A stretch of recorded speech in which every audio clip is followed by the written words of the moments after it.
Evening and welcome to tonight's session of Ask the Farmer Q&A. My name is Bridget Barry and I coordinate Farming for Nature. Farming for Nature was set up to encourage and inspire farmers that farm or wish to farm more with nature. One of the ways we do this is each year we find exemplary farmers through our National Farming for Nature Ambassador Awards. And this Q&A session is a great way to hear from these ambassadors, to ask them questions and for them to share their practical advice on their farm. So tonight, I'll kickstart the session and ask our guest speaker a few questions, and then I encourage you to write into the chat box if you have any questions for the speaker, and then I'll facilitate them as we go along. If you miss any of the session, or if you think that you would like someone else to see this session, it will be up on our YouTube channel by tomorrow afternoon. So on to tonight's session, I'm delighted to welcome Paul McCormick, who's joining us tonight. Paul is from West Cork, from Skibbereen, where he farms 30 acres with his partner, Jacinta French. Paul, hi, thanks for joining us. Hi. Hi. Hi. Paul, can you just start telling us about your journey onto this particular farm? Well, we bought the farm mid-90s. We were lucky to, at the time, prices were reasonable, so we could afford it. And it was the best place you'd ever imagine when we first found it. It was completely neglected. 3/4 of it was completely neglected, full of trees, scrub. Cattle had been wandering through. There was a few acres of intensive arable on it, but the rest of it was just wild in the nicest sense. And so we basically started off from there. Brilliant. Bought a few cattle and looked in at the deep end, basically. And what does your farming system look like now? Oh, it's evolved a good bit since then. Learning on the go. We tried the conventional way. We never put fertilizer on, ever. Bought these cattle and we were trying to rotate them every 21 days, which was the thing to do at the time. Trying to make our own silage. It worked for a few years, but eventually I think we were degrading the place too much. And so we decided to change tack a little bit. At the same time, I'd always had an interest in growing trees. And so I wanted to experiment with growing trees with animals. And I also wanted to grow trees that produce crops. So we started off with we planted chestnuts, walnuts, a Japanese variety of walnut called a heart nut. We planted lots and lots of fruiting hazelnuts, cob nuts, and a few other weird, strange ones like hickories and pecans and things, just as a mad experiment to see if it would work.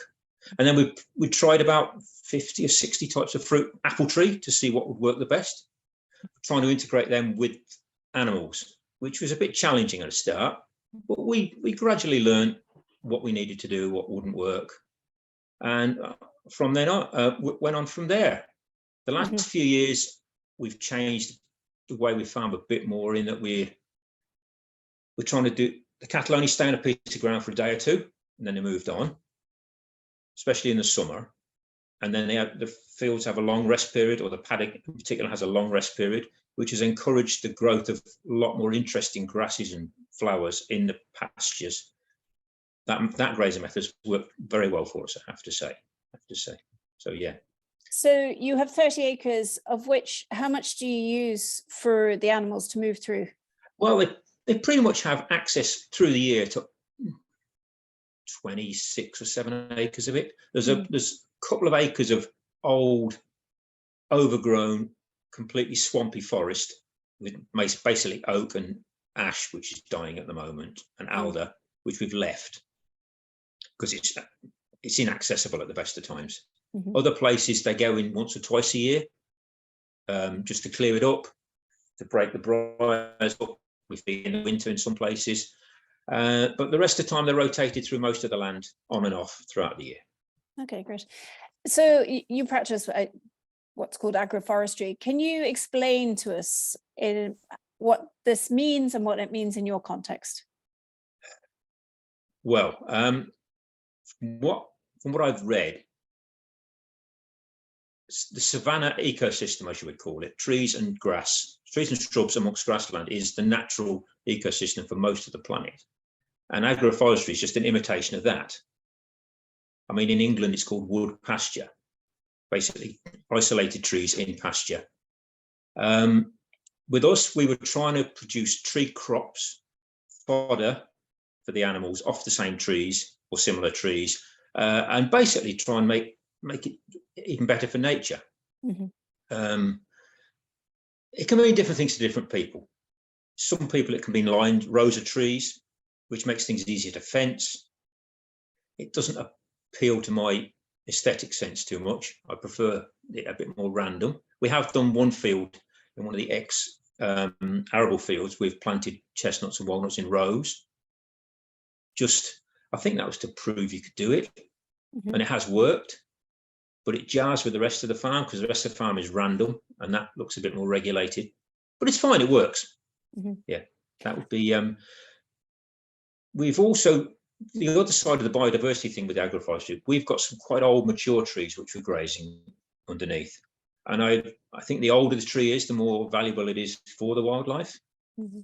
Plus, it sounds a bit mad, the more damaged the tree is, the more hollow it is, the more broken limbs. They are much more valuable than a straight timber tree, which most people grow.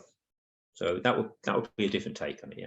Okay, so if you're not being productive for timber, you're an advocate of the old trees, is what you're saying. If you're not being commercially, using the timber for commercial. We do have. I mean, there are oaks there that are timber oaks, but they're only about 30 years old. So my kids, they might be my kids' pension. So you don't have to be one or the other. You can be both. We have birch, which is growing fantastic. Alder, fantastic timber tree, growing straight and true. So you can combine the both. But some of the trees, if you want some of the trees for biodiversity, some for timber, some for fodder, some for fruit, you don't have to. It doesn't have to be one thing. It can be lots of different things. Mix it all up. Okay. And I suppose, like, having such a vast range of trees, it must be very beneficial to the whole system, and like, as you say. So you used to run a tree nursery. Presumably this gives you kind of a really good insight of what kind of would work and wouldn't work best in this context. Yes, yeah. What are your top species? Would you kind of feel, if people were to kind of set out, what would you say? Oh yeah, here's the top species to start with. And I suppose, I know it kind of depends on what your drive is or your context, but exactly. I suppose what ones haven't worked for you is one of my questions.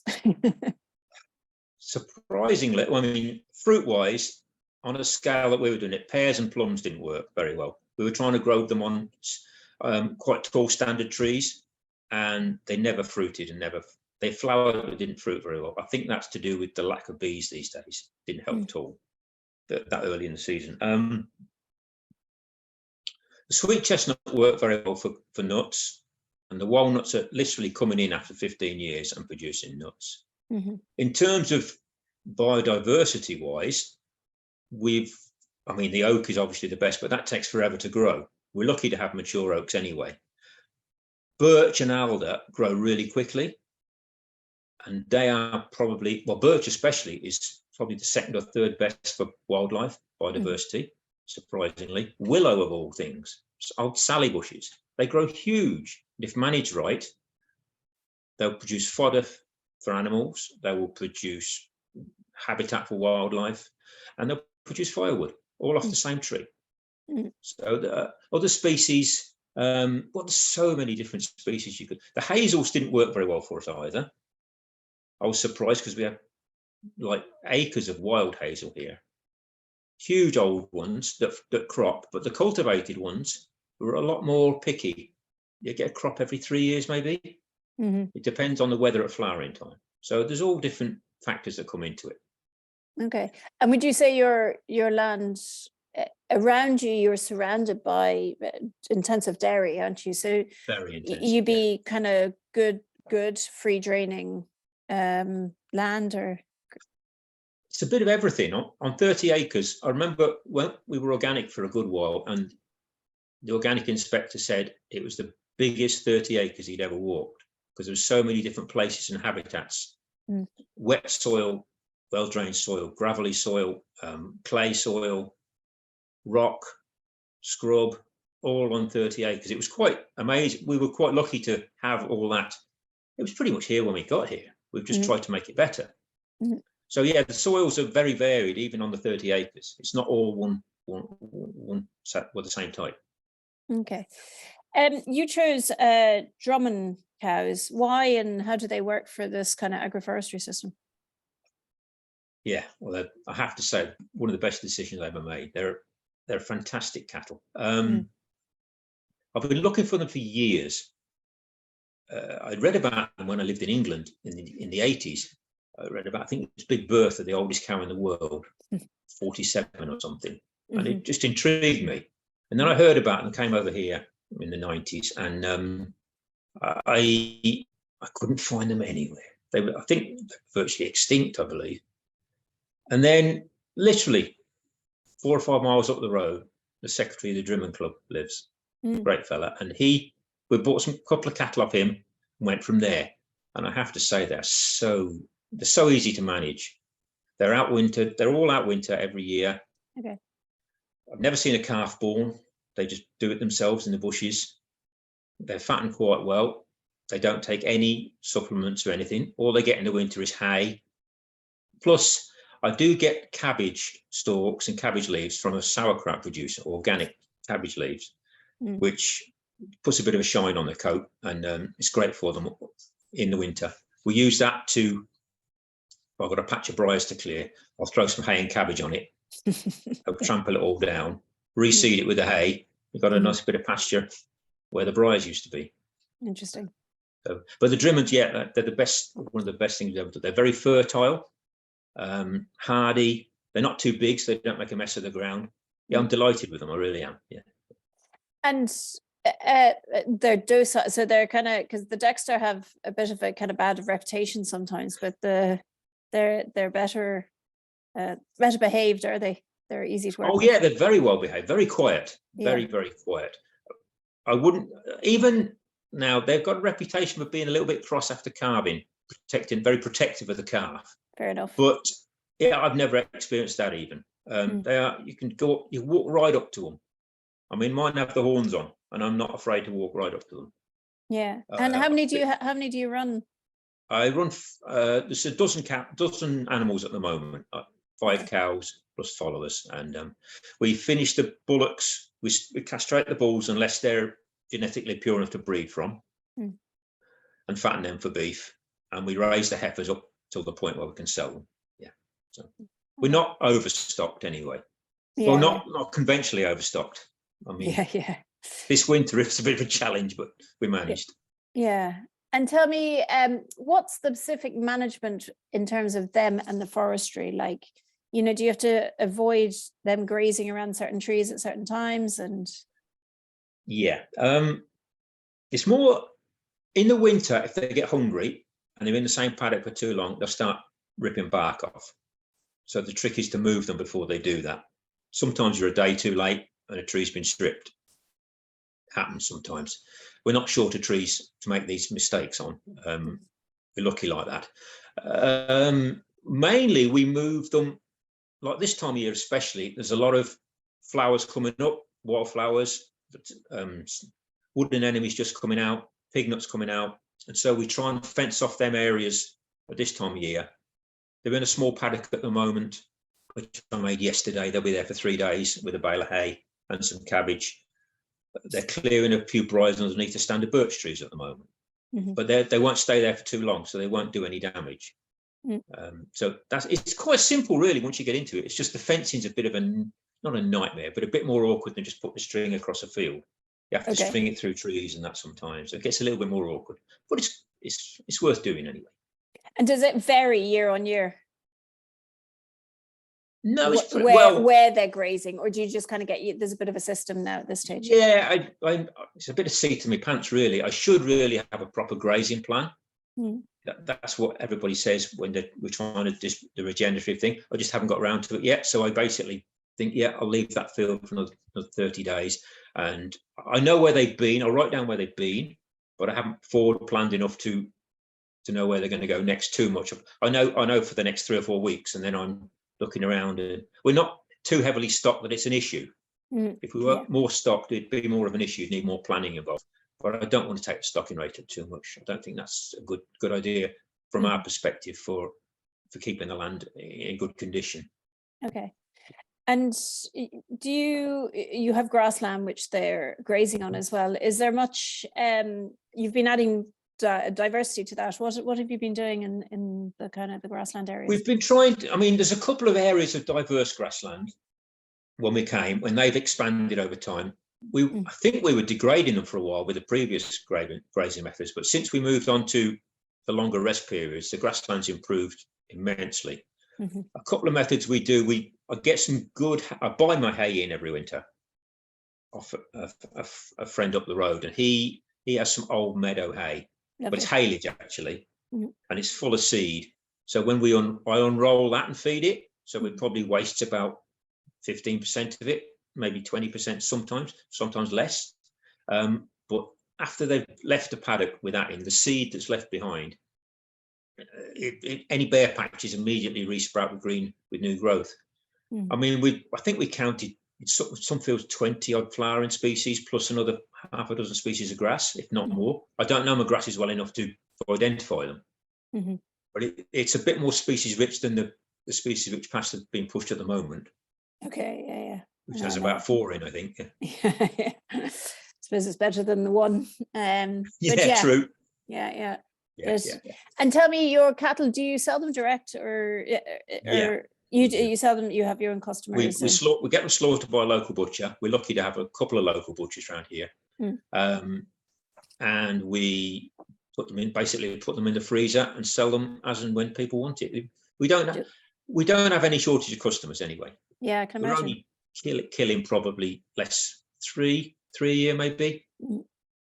So it's not going to make us millionaires, but it's good to do it. I'd hate to send it straight into the factory for burgers after all the effort that's gone into it, So we try most of the time to sell it direct. Yeah. And I mean, does the meat taste? It's hard to know. Does it taste delicious? What the Drummond meat, does it taste different? Yeah, it's interesting because I'd like to see how it changes over as the purity, because mine aren't 100% Drummond. There's very few 100% around. Mine are, I think, they're 60%, between 60 and 80%. And I think we slaughtered, most of the bullocks we slaughter are below, I think it's 75. I think that's the percentage that need to be pure enough to breed from. But they've got a nice marbling to them. It's not a completely different taste, but I think the breed is part of it. The raising of it is the other part. Between the two, you get a much better product. Yeah. Sometimes, depending when I slaughter them, they're not quite fat enough. So I haven't. In the spring, they'd be quite lean. And they need a bit longer, so I don't slaughter in. So I wait till after midsummer. So I don't want to feed grains. I don't like feeding grains. Yeah, which would fatten them up quicker. Yeah. Fair enough. But like you say, the kind of the mixed species swards and the diversity of the trees and stuff must add a lot to the product in general. Oh yeah, they love browsing. They love browsing the trees. That would be the willow, the ash, even oak. I think they self-medicate on some of these things. They know what they need. Yeah. And pretty much not every time they move, because some paddocks haven't got many trees in or any trees in. But every time within a week, they'll always have access to some leaf or other during the summer. Yeah. Some tree, and they'll always pick at it straight away. Amazing. Yeah. It's kind of ingrained in their kind of muscle memory or whatever you say. It is definitely, yeah. It's a genetic thing, definitely, yeah. So you've kind of mentioned the older breeds are more aware of this. The more highly bred breeds would be less aware of this. So I've noticed most of our breeds have been old breeds. When we had Galloways, they would literally rip everything to pieces. They were a different animal again. They were harder to do agroforestry with than Drummond were, because they would literally rip the bark of everything straight away. Okay. And then horses are another matter. The kid's pony is quite destructive. We have to manage that in a different way again. Okay. But it's all a learning curve. And just because I don't know the Drummond, do we know the kind of natural habitat? Is there such a thing of kind of saying where its original natural habitat was? Or Well, all cattle's original natural habitat was basically wooded pasture. okay. Yeah, they're more slightly more inclined to the woods than horses are, from what I've read. Cattle will seek shelter, they'll browse on trees. Their natural habitat is savanna in Europe and Asia, which we're trying to recreate here, basically. Yeah, no, I'm just interested in terms of the actual, that breed, whether I don't think there's much difference. I think the natural habitat of all cattle would be very similar. Yeah, depends if they're coming from southern Europe, it will be a drier habitat. Where, you know, but apart from that, I don't think there's a lot of difference between the breeds now. Yeah, just because you've mentioned it, I mean, you're kind of maybe your farm is productive for biodiversity, and that's your kind of driving force, I'd say. It is. Yeah. What else have you done on your farm for biodiversity? We've tried to increase the number of species on the pasture, which was because I think, again, from what I've read, pasture or even hay meadows are first the most biodiverse, plant species diverse biomes on the planet. There's more species per square meter in a very rich pasture than there is in any other ecosystem. So I think that's probably one of the starting blocks. Again, if you can add trees to that, and we've been with some of the trees that we're lucky enough to have enough trees to play with. I've been what's called destructive pruning, basically cutting branches off. We're using a loader or or a ladder, cutting branches off, and instead of cutting and making a clean cut, make a damaging cut, which lets the damp in, which lets the rot in, and then the fungi can get in there. Once the fungi get in there, they rot the wood, and that increases the number of insects and species that can live in that tree. There's more life in a hollow tree than there is in a proper timber tree. And there's as much life in a dead tree as a live tree. So anything that dies gets left if we can, if it's not too awkward. Yeah. So that's some of them things we've done. Yeah. We've also tried to increase the number of species. We didn't have aspen when we came here. We planted aspen. We've planted some non-natives, which I believe everybody says plant native trees. I would be mainly for that, but things like sweet chestnut, I think they're the only other tree with similar heartwood to oak, and so you can get the decay fungi in the sweet chestnut that you would get in the oak, and sweet chestnut grows 3 or 4 times as quickly. So you can get the effect a lot quicker.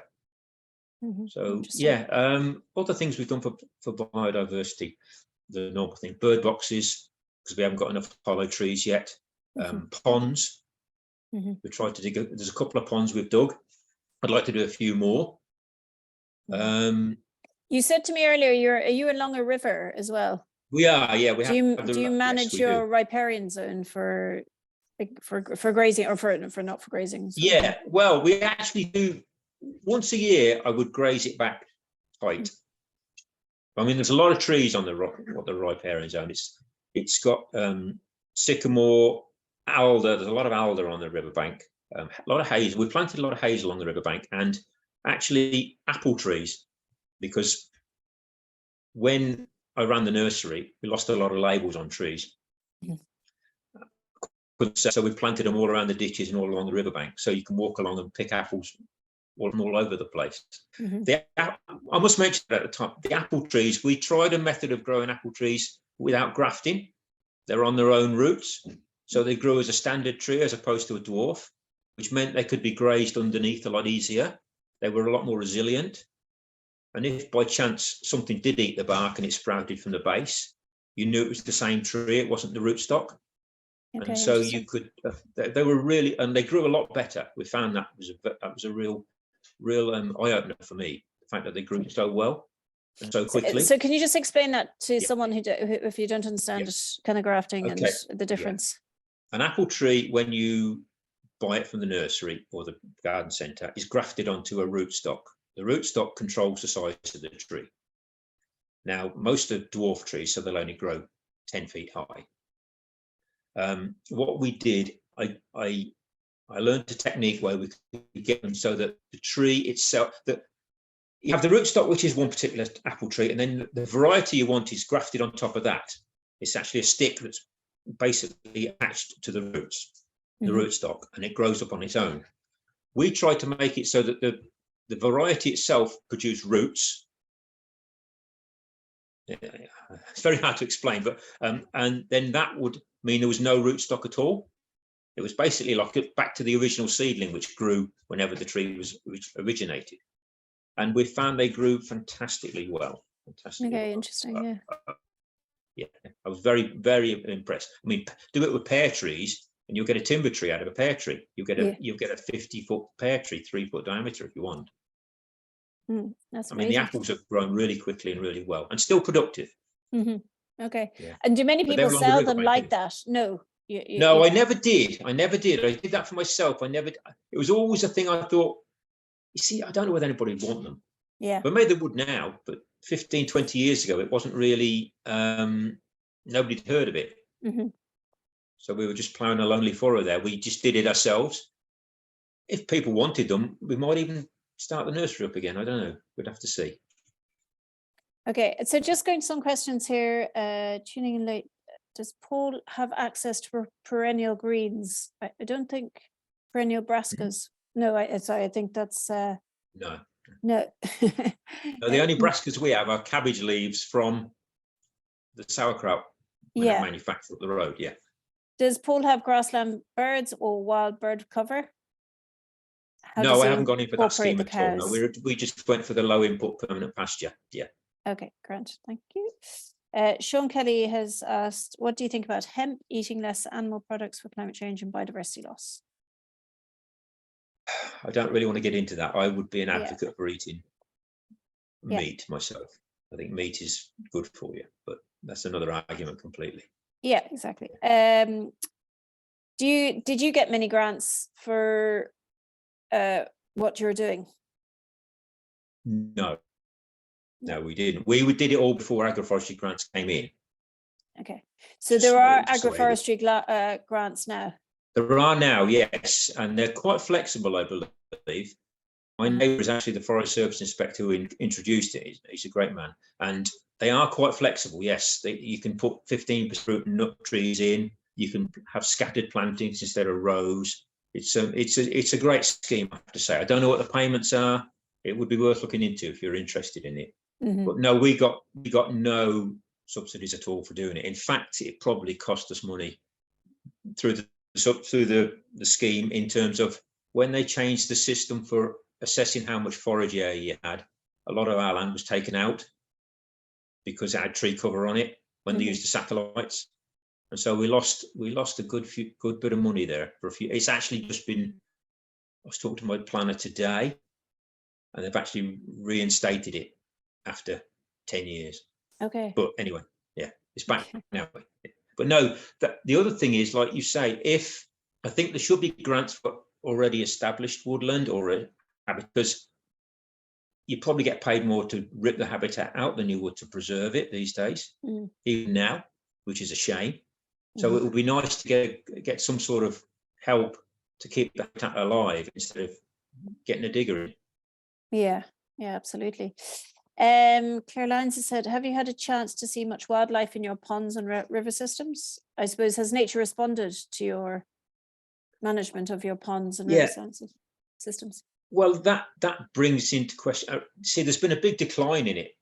We noticed about 15 years ago things were declining in terms of butterflies, bees, and then we had the hard winter of 2010, and I think we lost a few species of bird then. The tree creeper and the dipper on the river just left. I think they just got frozen out, and it's taken them best part of 8 or 7, 10 years even to come back. They're back now. So yeah, we have dippers, kingfishers. The pond has a visit from the heron every day, eating all our frogs. We have a huge frog population. Newts, voles, mice, shrews, everything you want. We even found pine martin scat in the middle of industrial dairyland, pine martin scat. So I think we're doing something right. And have you seen kind of over the 30 years now, is it about, has it, apart from you were saying kind of it's decreasing on the riverways a bit, but in general with your land, you've seen it increasing, obviously, have you? Well, that's the thing. It hasn't declined as much as everywhere else. Yeah. I think that's the best way I can put it. because the first year I was here, I did a bird count. I think we got 63 or 4 species. Now we have 54. Last year counted 54 species. Now there's a few. I haven't seen a hen harrier in 5 or 6 years. That used to pass over quite regular. A few other species. We don't see windchat, stonechat anymore because there's not enough rough ground around us to keep population going. Yeah. But everything else seems to be doing okay. Yeah, we're managing to keep things afloat, if not improving it much. We're doing what we can to keep what we have. I don't think we can do much more. And just because you've mentioned it, that you're kind of surrounded by very intensive dairy farming, I mean, what do your neighbours think of what you're doing, or do they even ask, or has there been any dialogue or change in the dialogue, rather? I'm just a strange fellow who lives amongst them all. You know, we're just different. Okay. There's no real crossover on any of it, I'm afraid. It's just they accept us, we accept them. It's just the way it is, you know. Yeah. They're making a living. They're making a good living. We're making a living, you know. That's the difference. But it's fine. It's fine. Everybody's got to make a living. Yeah. So Colin McLaughlin's asked, Paul, you mentioned hazelnuts and walnuts. Are you growing a commercial crop from these, or are you just experimenting? We're basically just experimenting. We've got enough walnuts, hazelnuts, chestnuts for ourselves to keep us going from. I've probably put a dozen walnut trees in, maybe a few more. I can't remember now. Yeah. No, not commercially. I mean, that was an idea at one time, but again, it's quite a lot of work with everything else we were doing. I don't have time to set up a commercial walnut or chestnut plantation. We sold a few chestnuts this year. I mean, I think we must have had 30 or 40 kilos of chestnuts, maybe more, can't remember. So we sold some to a local restaurant, chestnut tree, and we sold some to a guy who was smoking them, roasting them in the market in Skibbereen. So there's a bit of a market there. There's definitely a market there, but we're not doing it commercially now. We're just trying to see what works. That's more my area of interest. And in general, can hazelnuts be grown commercially in Ireland? The same person asks. I think they can. I think you're probably better off further east, where you don't get sort of wet springs, because they're all flowering now. We're lucky to have a dry spring at the moment. We might get a good set this year because the flowers are out at the moment on the hazels. We might get a good set this year. 3 out of 4 years, you're not going to get a great crop here anyway. You will perhaps further east. There are a few commercial growers, I believe, further east, set up a few years ago. I've not been in touch with them. Okay. Depends where you are, basically. Yeah. Claire Lyons has said, love to learn more about your nut species. Where do you source these from, like heart nuts, cob nuts? That's the question. I think you'll have to source them from me. Heart nuts especially. There was a friend of mine up in Mayo who's importing them, Andy Wilson, but he passed away last year, unfortunately. He set up after we closed the nursery. Heart nuts you'll struggle to find. Walnuts, again, any of the varieties, because again, going back to grafting, you can't just plant a walnut and get a tree that's going to produce your walnuts. You need a grafted variety to be guaranteed to produce the nuts, and they're very hard to get. I imported mine 20 years ago. There's regulations now. You can't bring chestnut into the country anymore because there's a chestnut blight disease which is deadly to the chestnut trees. We don't want to kill what we already have. I don't know where you get walnuts from. You might be able to get them from France, but again, be wary of which nurseries you go to, because we had bad experiences with a few French nurseries. We found one good one, but the others were the heart nuts. You won't get them anywhere, I don't think. I've got a few grafted varieties which I imported the wood sticks and I grafted them myself. They're still here and growing away, but I don't think they're very hard to get. Very hard to get. Okay. The cob nuts you'll get in most nurseries. I think most garden centres will do some cob nuts. Yeah. Yeah. Are you part of any EIPs? The EIPs are the project, European Innovation Programs, the environmental projects throughout Ireland. Yeah.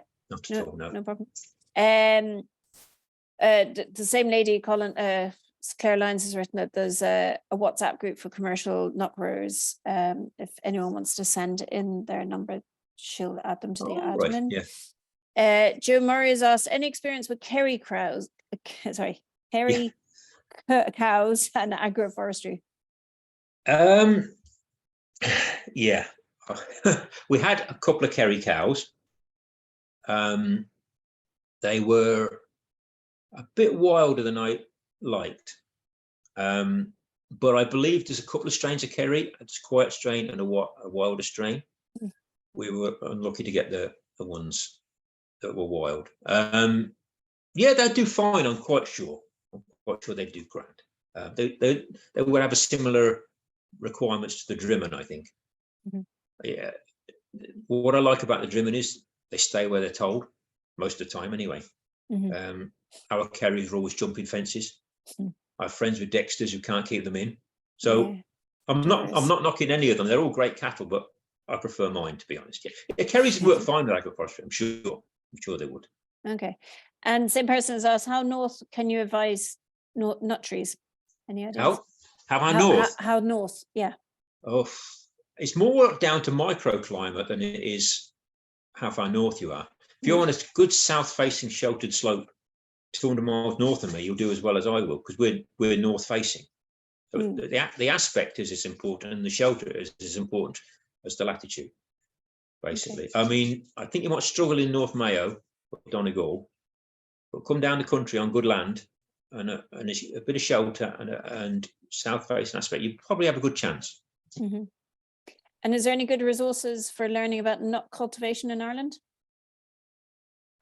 I think Andy Wilson's website's still up, fruitandnut.ie. That's still there.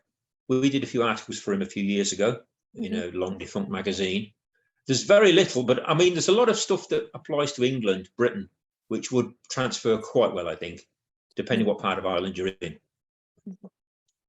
Louise Rennie has asked, any advice on starting inorganics and reducing herd size to suit 30 acres? Any advice on, sorry, starting in organics and reducing herd size to suit 30 acres. Reducing herd size. Well, I don't know how to answer that, really. I mean, organic, we're actually not organic anymore. We were organic for years. I found it was great, and I would have a lot of time for it. I found it difficult because I couldn't import the hay I wanted to import with my system, under organic rules. It had to be organic hay to import, which I couldn't find anywhere. I mean, the hay we buy probably has a little bit of fertilizer on. I know it does, but it doesn't over fertilize it, and it's species rich, so I'm happy with that. Reducing stock numbers. I mean, at the end of the day, if you're a suckler, you just reduce it down to what you think your land will carry. And I always go, I'd rather go lower than higher, because you can forego having that extra animal to finish if you haven't got to buy extra feed in, or it depends on your system, whether you've got housing or not, or whether you're out wintering. So many different factors involved. But I'd rather be understocked than overstocked myself. Yeah, it produces better results. Depending on your finances, obviously. Is one of the things. So Liam has asked, I'm looking at boring for water at a certain part of our farm. Are there any trees Paul would recommend or not recommend to plant on the higher ground next to the well? I wonder what purpose these trees would be next to the well. Are they for any particular reason, or I don't quite, maybe he'll come back to us on that. Not really. Trees around a well. I mean, alder likes damp, but if it's higher ground, it probably wouldn't be damp. And if you're looking for shelter, would you need shelter? I don't know. I can't quite. I don't know. Sorry. Yeah, fair enough. I know this is like a quick fire round of lots and lots of random questions, but you're doing well. Colin McLaughlin has asked, just wondering if you would consider wild pigs, because in Spain they do well in cork oak wood pastures. It has been thought about. Yeah, we did keep pigs a few years ago. We kept mangalitzas, which are beautiful animals. They're quite challenging to keep moving, because if you leave them on any place more than a couple of days, they'll destroy it. I couldn't let them free range because they get where I didn't want them. So yeah, it's I have thought about it, and there's another breed I thought about. They're a bit of a pet pig, but the coonies, because they don't dig as much. I've been pondering them, and I nearly bought some last winter, and I held back. And after the winter we had, I'm glad I did. I mean, maybe we'll try this summer. I don't know yet. Yeah, I think pigs would work under the right system, depending on your ground. If your ground's very soft and heavy, they could make a real mess of it. But apart from that, yeah, I think, I like the idea of pigs myself. Yeah. Excellent. Where, Paul, would you start advising another farmer if they were starting to put together a plan for agroforestry on their farm? Where would I? Where would you start advising? To start. Yeah. Decide what you really want out of the agroforestry. If you're trying to produce a timber crop, whether you want to do it for wildlife, what particular reason you want to do it, and then basically look into the scheme. There's a few planners qualified for it, I believe. A friend of mine's just qualified to design agroforestry plantations. There must be a few planners out there. Be careful with your forest planner, because forest planners wouldn't be that up to speed on agroforestry. So basically choose the right planner would be the main advice, depending on what purpose of the agroforestry is. Okay, excellent. What are your kind of main challenges you've had along the way? Finance is a bit of a challenge, I have to say, but we manage. We live very simply, and the winters can be hard. Outwintering can be hard sometimes. This last winter was particularly tough. We managed to keep them from damaging the ground too much, but again, I've thought about putting a shed up, and I'm not sure I like the idea. I'm happy with them out. They're happy out. Other challenges, nothing. It's all been. I've enjoyed every minute of it, I have to say. Nothing's got to the point of making me think I want to stop. Anyway, no, I've enjoyed it all. Yeah. And is there anywhere in particular that you know of that people can go to get support or advice around this type of farming? There is the Agroforestry Forum, the Irish Agroforestry Forum, which I think my membership slipped. I must rejoin it. They're very good. There's a lot of like-minded people there from all walks of it, from the biodiversity side, from the commercial timber side. And it's quite a small group, so there's a lot of people talking to each other on that. That would probably be a first step to go, looking into it. Yeah, it's good. It's a good start. So Liam has come back to your kind of the well thing, and he has regards to trees near well. He was looking about ones that would affect the quality of the water or not. I don't think anything would. I mean, ash can be quite greedy. We won't be planting ash anyway now. It's all got the disease, so you wouldn't be planting ash.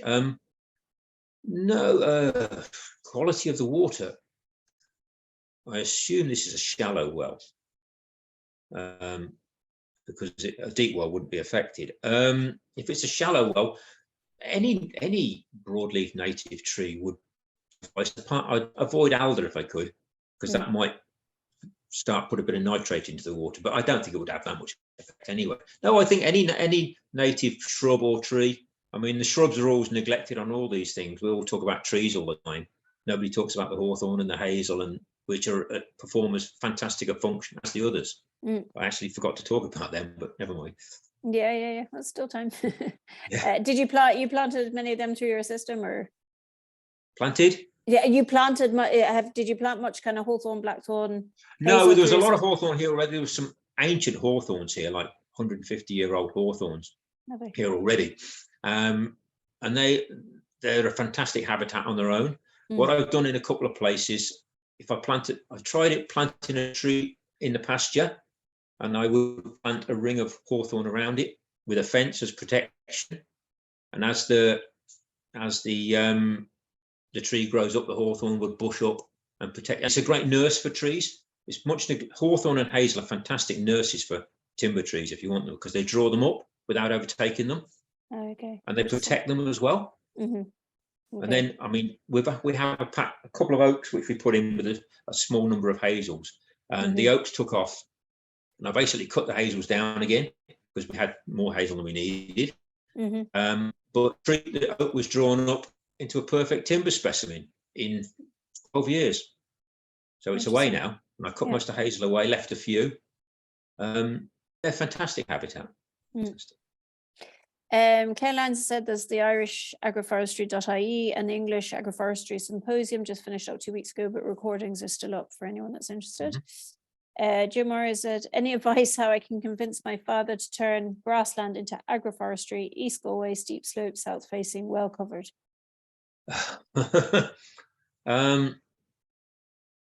Any advice on persuading your father? Good luck. Just try and show people the value of the trees. I know older generation farmers and trees not. Some people love trees and some people think they're a nuisance. To convince people they're not, you have to basically maybe show them somewhere that's established, that's working well. Ours is probably a bit wild for most people. It wouldn't be a conventional looking farm most of the time. So it might put people off as opposed to, depends where you're coming from in the first place. But find a place that's got trees in the pasture and say, look, what's wrong with that? And just go from there. That's all I can think of. I know through NOTS they do different agroforestry training as well. Yes, they do. NOTS.ie. So if people are interested. Maybe you could also perhaps appeal to the financial side, because if you plant valuable trees in pasture, they will be worth something. Not in your father's lifetime, I assume, but in future, like in 50, 60, 70 years, if you plant oak or walnut, or even the other species, even birch, if grown properly, or alder, will be worth something in 50 years' time. Yeah, interesting. So Colin McLaughlin said, is it possible Paul's pears and plums didn't do well because there was no pears and plums in nearby lands to help with pollination? Yeah, I think I can rule that out, because we had about 8 or 9 varieties of pear and 12 varieties of plum. So there was all different varieties there to do the pollinating. I think it was the lack of, because they flower quite early. I mean, the sloes here don't get pollinated every year either, and they flower at a similar time to the plums.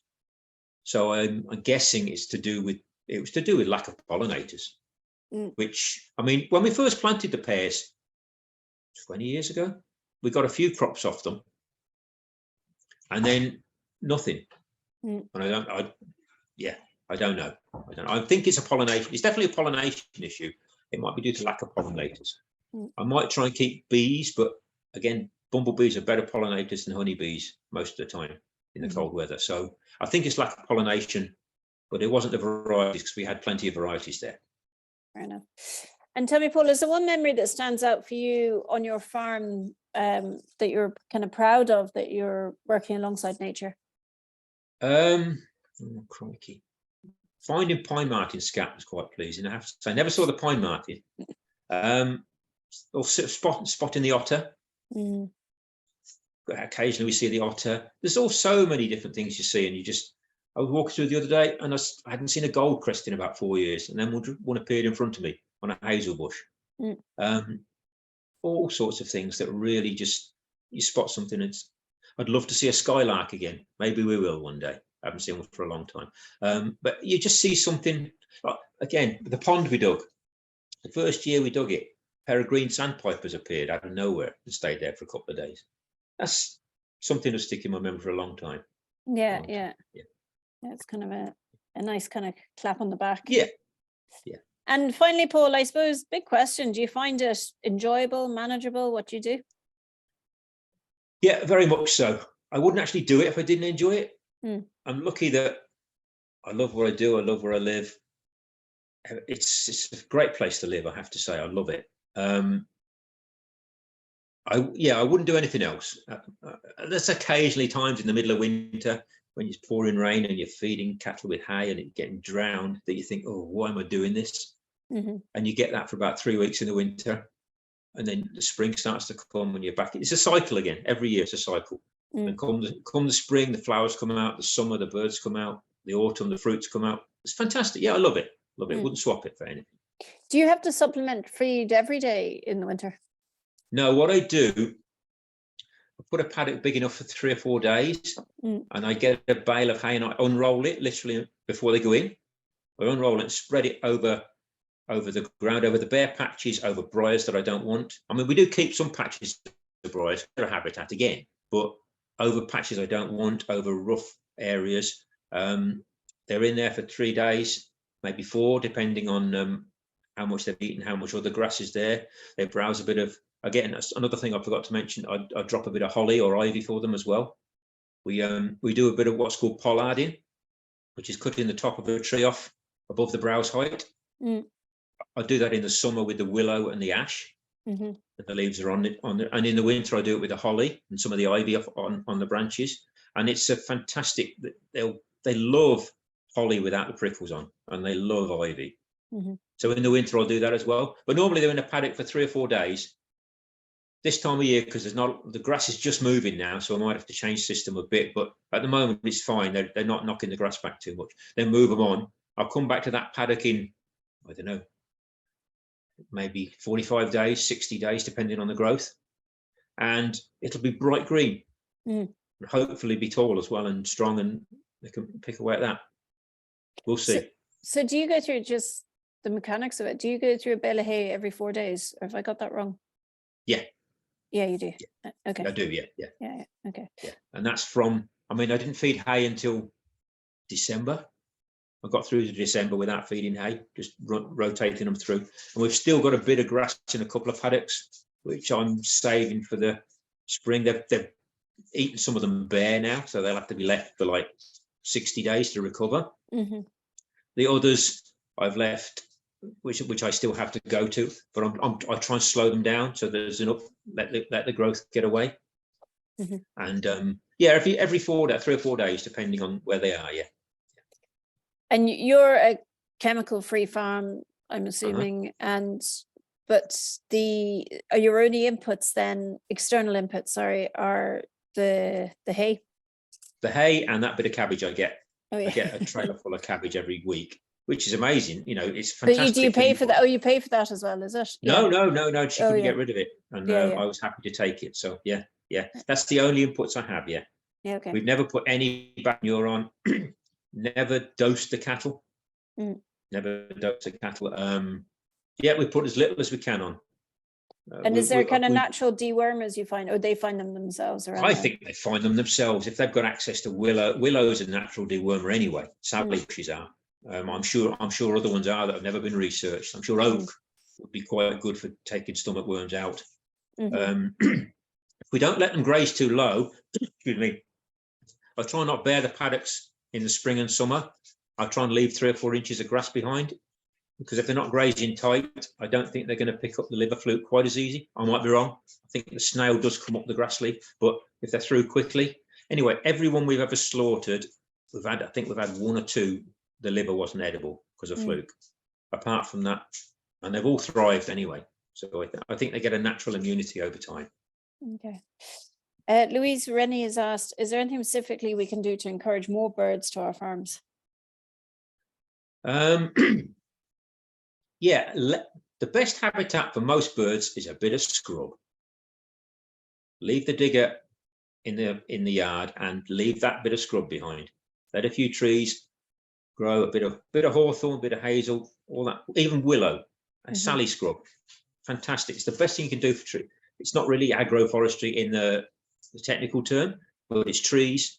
The cattle can browse them once or twice a year. And it's a fantastic habitat. The birds will nest on it. There's loads of insects live on them that the birds can feed on. That would be my thing. Let a bit of scrub develop. It's the best thing you can do. Great, excellent. Listen, Paul, we're coming to the end of our talk. I just want to say thanks a million. Thanks for chatting to us tonight. Thanks to everyone for joining us. It sounds like a really lovely farm, and it's amazing what you've done. You're kind of nestled there, or you're an island amongst a lot of intensivity, and it sounds like you're doing a great job for biodiversity. So thanks for producing so much for nature. Well done. And hopefully in the summer, we'll have a farm walk on your land. If you'll allow us. So everyone can keep posted through our website or join our newsletter. And people, if you're interested in that, keep an eye out for our farm walks that are coming up this spring and summer. Meanwhile, if you missed any of this talk, you can catch up on it on our YouTube channel tomorrow, or if you think anyone would be interested and you want to share it with them, please do. Our next talk is with Pat Mulrooney on being an extensive dairy farmer. So join us in 2 Tuesdays' time for this at the same time. So you just register through our website as normal. Otherwise, Paul, thank you so much. Thanks to Jacinta as well, who is I was going to say in the background, but actually she's at a concert, but you know, in the general. She's gone to a gig, lucky her, yeah. But generally she's there beside you, working ways. So thanks to both of you for everything that you do for nature, and we'll chat again soon. Thanks, Bridget. If anyone has any further questions from Paul, you can email them to me and I will forward them on. Okay, thanks, Paul. Take care. Thanks. Thank you. Okay, bye. Bye-bye.